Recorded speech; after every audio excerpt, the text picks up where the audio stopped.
이제 독일에서 촬영했던 이제 독일 로케가 있었는데, 제가 아무래도 이제 해외기도 하고 이렇게 바깥에서 오래 로케를 해본 적도 없고 그래서 좀 아마 그런 게 좀 낯설었었나 봐요. 그래서 좀 이렇게 집중도 못하고 좀 어려워하고 있었는데 그때 이제 현장에서 이제 이 지원 씨가 이제 집중력을 빡 발휘를 해서 이제 그럼 사람이 이렇게 아우라가 이렇게 생겨요. 이렇게 지금 보이시는지 모르겠지만 예 그래서 중심을 이렇게 현장에서 잡아준 덕분에 저도 더 금방 이제 안심하고 좋은 연기 할 수 있었던 것 같습니다.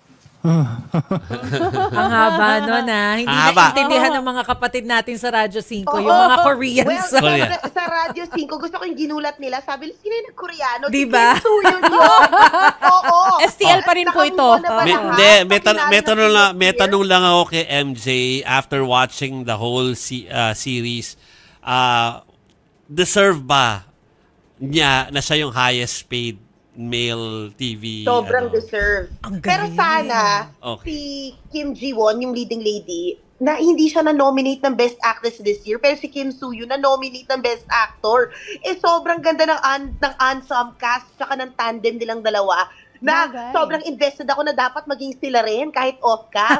Oo nga! Totoo, ang ganda Bagay. ng chemistry nila. Correct. Diba? Uy, pero thank you again sa Netflix kasi binigyan nila yung 1PH tayo ng slot. Alam mo, habang One Balita Pilipinas yan, imagine mo nasa likod si Kim Soo-hyun at Kim Ji-won, tsaka yung cast ini-interview natin doon sa sa studio. Talagang, alam mo yon kilig na kilig ako. Yeah. Grabe. Pero binabati natin syempre pala, si Tito Dominic Rhea. O, diba? Na binigyan tayo ng mga Oo nga. material. Hello. Sa Hello, birthday. Dominic.